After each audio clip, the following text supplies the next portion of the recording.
Hi everybody, welcome to Ineffable InTech. Today I will be discussing the interview process for a green card during the pandemic. Back in January of 2019, my wife, who is an American citizen, sponsored me using the I-130. I am a Canadian citizen and hence I was living in Canada when that application was submitted. Shortly after that, we were approved and we were asked to submit documents in October of 2019, including the affidavit of support, birth certificate, wedding certificate, you name it, everything that's required as part of a spousal sponsorship application. And once we submitted that proof, I was emailed back indicating that I sent in a couple of documents that were not up to their liking. I had to resubmit my police certificate. I instead submitted the local police certificate as opposed to the RCMP certificate, which is what they require. And I also had to submit them the long form birth certificate of mine. And I instead sent them the blue card that we received here in Canada. They wanted the long form. And once I submitted those back in December, my interview was scheduled for March of 2020. I believe that I would have had my interview before then had I not slipped up. Anyhow, 5 days before my interview was scheduled in March of 2020, like everyone else, my interview was canceled. I tried emailing the U.S. consular and embassy for an explanation or if a new interview date was scheduled. I also told them that, hey, my daughter was scheduled to be born in May and I needed to be with my wife. There was nothing that they could do. Essentially, the decision was based on the local or host conditions surrounding the pandemic. And in Montreal was in bad shape, as was the rest of Canada. So I eventually understood that everybody was in the same boat. It wasn't just me. There was a lot of frustration, of course, like everyone else. And essentially, we were in this lame duck period for about 5 months or so. We were monitoring the U.S. consular's Facebook and Twitter accounts. And in August, we realized that they tweeted out that they would be rescheduling those interviews for U.S. citizens, spouses, and children. And there was some light at the end of the tunnel, I guess.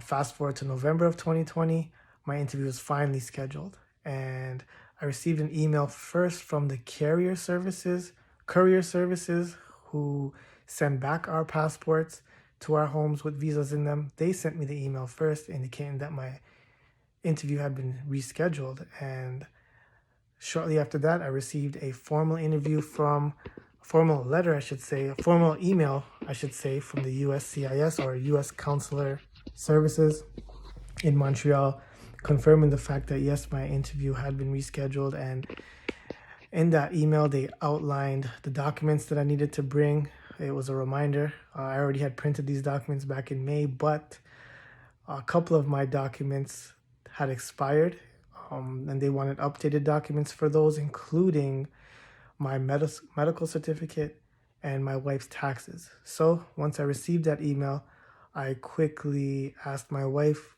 to try and get her updated tax forms for 2019, which she submitted in 2020.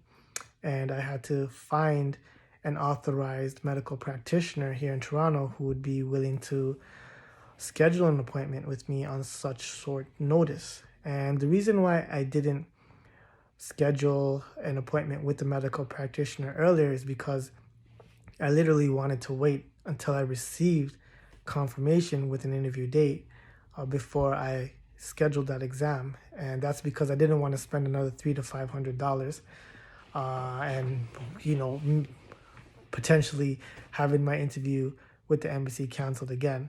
So I waited it out, finally attended my second physical exam or medical exam. And what was different about this process is instead of them sending me back my medical exam, they insisted that the USCIS, the USCIS asked the medical practitioner to send it on my behalf directly to them electronically. So he indicated that, and it was fine. I just had to pick up my sealed x-rays, which may or may not be asked for at the border.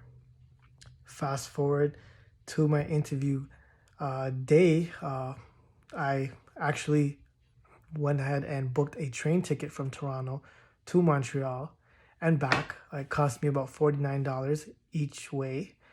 And I booked a hotel, which costed me about $150 for the night at the Marriott Courtyard. And it was about 18 minutes walking distance from the U.S. Consular's embassy's location on St. Catherine Street, I think. Yeah, I believe it's on St. Catherine Street. So it was a nice walk, but I forgot to bring my umbrella. And the documents I had 2 copies of each document with me. So I had a lot of documents. And you're not allowed to bring a bag. And security will not let you in if anything that you are carrying with you is bigger than the measurements that they have. So be mindful. I brought a plastic bag. Others brought portfolios with them. Mine couldn't fit in a portfolio, so I brought a plastic bag and I protected it from the rain, walking about 18 minutes or so. That was funny and memorable. And I did arrive early. They asked that I waited out until my actual interview time before I try entering. So I did that, found a place that was away from the rain, and came back. I didn't even bring my watch with me because they said you're not allowed to bring electronics. So I kept asking random people for the time. And so when my interview was scheduled, I went back to security, went through the security process similar to what you would go through at the airport, went to the interview office itself. And once I arrived, I was greeted, or I wasn't greeted, but I walked up to the window and spoke to the first staff who asked for the documents. And instead of asking for all the documents I brought, I brought 2 copies of everything. That lady asked for only 5 or 6 of those documents, and that included our wedding certificate, the original wedding certificate, the original long form birth certificate, the original police RCMP background check. She also wanted the affidavit of support. She also wanted the passport photographs as well. And she wanted my wife's updated taxes. So with respect to the passport pictures, I was paranoid that my previous passport pictures had expired because on the website they say they expire every 6 months. So I went ahead and took new ones. And I didn't feel that this particular staff member was too big on the idea of my old passport pictures versus my new ones. I could have really, I think, provided my old passport pictures, but I went ahead and submitted my new ones. And once I did that, she was very kind. She was very nice and pleasant. I was told that I would have to sit back down for the second part of the interview. And this is all done through booths. You're not really sitting down anywhere, or, it's like any normal government building where you would stand up at the counter and have your interview. So I didn't sit down for too long, maybe about a minute. And once I was called up, I brought my documents with me. And with the second interviewer now, it was a bit more extensive, but not that much more longer. She did go into depth about some questions like who my spouse was, where did we meet, how long we've known each other, and when was the first time we actually seen each other in person, if I had a criminal background or if I was involved with any police instances, as well as if I stayed in the U.S., how long did I stay in the U.S., and she also asked if we had a child together. And those are just some of the questions I believe she asked. And she also asked for my passport as well. And in the end, I think it took about 20 minutes or so. She did say it was longer than what I would normally go through. That's because she was training somebody. But she was really nice. And in the end, she indicated that she would be approving my sponsorship application for a green card. And I was very happy. She couldn't see it because I had a mask over my mouth. But I was smiling, and I was tired. I didn't sleep the night before. I didn't sleep after that either. But I was tired but smiling. And she did provide a form that indicated that I would have to pay for my permanent resident card before I was able to cross over the US border with my passport. My passport would take to 4 weeks to arrive at my house. And she did confirm the address with me. I should also mention the first interviewer asked me my wife's address and her name. And I believe she also asked me for her birth certificate as well. Anyhow, I brought all the documents I needed. It might be different for you. Those are just the documents they asked for me. And I'm waiting for my visa as we speak, and I'm excited, and I look forward to seeing my daughter, seeing my wife, and starting my life in the U.S. They do indicate on the form that they hand out to you, it's kind of like an FYI or just some information when you migrate over, that I am eligible to apply for a U.S. citizenship after 3 years because I'm married to a U.S. citizen. So that's pretty cool. And there's also some information about if you're involved in domestic abuse, what your rights are.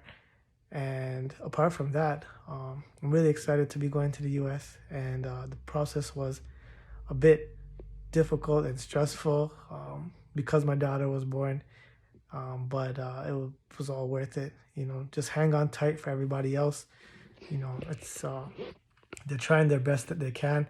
There were some questions about whether I know I read somewhere that they were only having one interview per week. That's not the case at all. There was actually about 4 or 5 others who had an interview at the same time I did. And they are getting through the applications as the best that they can.